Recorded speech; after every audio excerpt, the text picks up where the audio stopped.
And as they were eating, Jesus took bread and blessed and broke it and gave it to them and said, "Take, this is my body." These words revolutionized my life. Perhaps you know my story. I love being Catholic. I truly love it for all kinds of reasons. But these words, they're not just words. And as they were eating, Jesus took bread and blessed and broke it and gave it to them and said, "Take, this is my body." When I was in graduate school, I became very close friends with Father Stephen. I'm going to call him Steve from this point forward because he's still my best friend other than my wife. And Steve really helped me through the program. His Catholic formation was invaluable as we were working on that degree. And about 2 years into our friendship, he came to me and he said, "I've got an idea for you and me for Lent." I said, "What is it?" He said, I'd like for you and I to go give a Lenten retreat to a group of cloistered Dominican nuns." I said, "That sounds good." I said, "Before we go, though, what are we going to do? And more importantly, what's a cloistered nun?" He said, "Well, we're going to go talk for an hour. We'll each talk for about a half hour, but you don't know what a cloistered nun is?" I went, "No. I'm Methodist, and you're the first priest I've ever been friends with, so I don't know that much about Catholicism." He said, "Well, cloistered nun, there's a group of about 50 nuns, or 50 women, and they live at the Monastery of Our Lady of Grace in North Guilford, Connecticut. And they take a vow of community or stability or constancy to be a part of that community. And most of them won't even leave the property, even in the event of a medical emergency." I said, "Wow, really? So there's 50 women who live out there and they don't leave?" He said, "Yeah." I said, "Now what do they do?" He said, "Well, they pray." And I said, "Well, I know that. They're nuns. Of course they pray, but what do they do?" He said, "That's what they do. They pray." I said, "So you're telling me there's 50 women who live together and all they do is pray and they never leave?" He said, "Yeah." I said, "I've got to see this. I've never heard of this." So we drive out there on the first Wednesday, and we pull into the parking lot, and we walk across that gravel parking lot there in North Guilford, and we knock on the door. Peephole opens, and a woman opens the door. It's Sister Diane, who's the prioress of the community. And I looked at Sister Diane, and she had on her full Dominican habit. And I thought, you may be the most attractive person I've ever met. She had this light emanating from her eyes, a radiance leaping off of her face. There was almost a glow about her. It was otherworldly. And I don't mean attractive in the way the culture uses that. I mean it in the way that it literally means you just attract people to yourself. Holiness is attractive. It draws people to you. Sister Diane led us back behind the cloister wall, and I didn't realize at the time, but Steve had gotten permission from the bishop in Hartford and also from the provincial of the Dominicans for me to go behind the cloister wall to address the nuns, because no male other than a Catholic priest had ever done that before. And so we went back to the community room, and the nuns were all gathered there in little folding chairs. There were the 50 of them there, and Steve was getting ready to introduce me to the group, and I leaned over to him and I said, "This may be the most non-Catholic audience of all time." He said, "What do you mean?" I said, "Well, they're all on time." He said, "I know." And we chuckled, and I said, "And look at that, they're all smiling punctual Catholics. I've never heard of that." He goes, "You got a point." And I said, "And they're all carrying Bibles. These aren't Catholic nuns. You're pulling my leg, man. These are Baptist nuns, aren't they?" And he goes, No. I said, "Smiling, punctual, Bible-carrying Catholics. I've seen it." So he gets up, he introduces me, and I get up in front of the nuns, and I looked at them, that group, and I had to take a step back.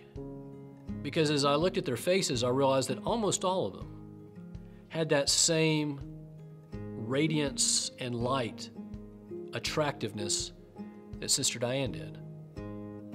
And as a Methodist pastor, as a Protestant, I didn't have a category for that. And so it took me a moment to get oriented and to get my composure, my poise back. And I gave my first talk, and then Stephen gave his. And we did that for, I guess it was 6 Wednesdays we went out there. And the last Wednesday, we saved some time at the end for question and answer. And the first sister to raise her hand was a woman, Sister Rose, and she's no longer with us, God rest her soul. And Sister Rose was elderly, and she was short and stout, and she stood up and she said, "Alan, I want to thank you for coming. You're the first Methodist pastor that most of us have ever met." And I said, "Right back at you, Sister Rose." I said, "I didn't even know a group like you existed a few weeks ago."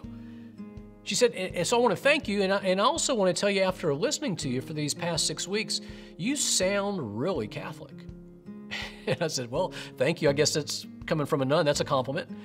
And she said, "So I have to ask you, why aren't you a part of the church? I thought to myself, that's a strange question. I'm a part of the church. I mean, it says right here on my card, Alan Hunt, pastor, United Methodist Church, CHURCH, church. I'm a part of the church. I said, so I don't understand the question. She said, oh, well, let me ask you again. Why aren't you a part of the church? Asked me the same question, same way. I said, I guess what you're asking me is why am I not Catholic? She said, no, what I'm asking you is why aren't you a part of the church? Same words, gentle smile, persistent, but gentle and loving, 3 times in a row. And I said, Sister Rose, I don't really understand your question, so I'm just going to tell you why I'm not Catholic. I said, I don't really know why I'm not Catholic, to be honest. I grew up Methodist. I don't know that much about Catholicism, as you could tell in these talks. And Stephen's the first Catholic priest I've ever really gotten to know particularly well. But if I had to answer, I'd probably say I'm not Catholic because I don't really understand what y'all believe about communion.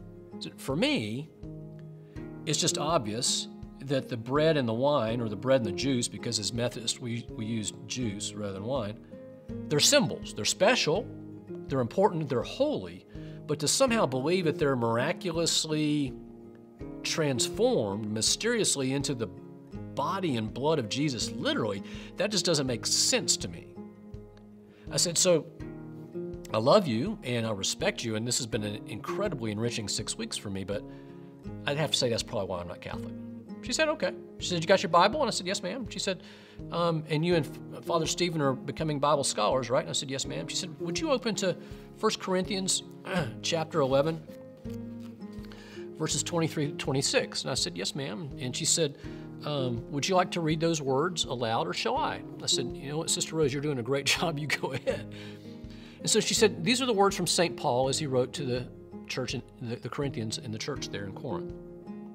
And St. Paul wrote, and he said, I handed on to you what I received from the Lord, that on the night he was betrayed, Jesus took the bread, gave thanks, broke it, gave it to his disciples, and said, take, eat, this is my body.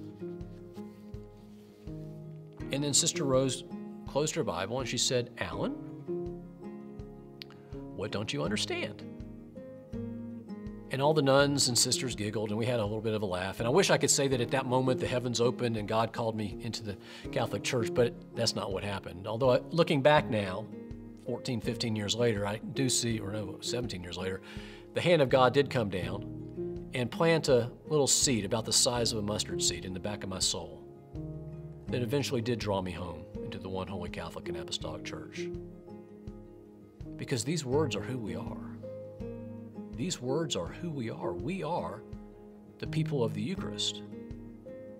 That's who we are.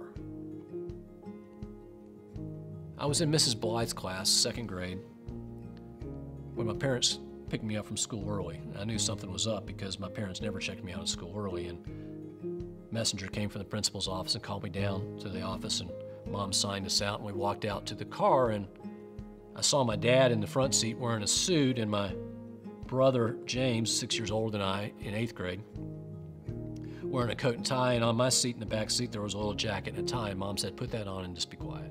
And so we drove over the mountain from Transylvania County, North Carolina, to Haywood County, North Carolina, to Waynesville, and we pulled into the driveway, and my dad took my brother and me out of the car, and he held our hands, and he walked us up to the door, and he knocked on the door, and an elderly woman opened the door, and she just looked tired, and her face was drawn.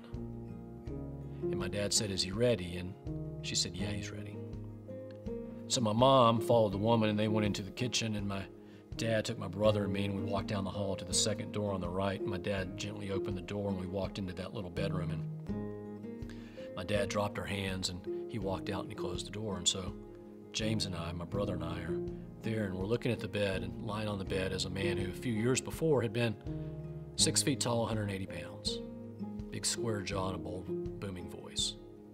But today he was maybe 120 pounds, emaciated, worn out from a couple years worth of cancer.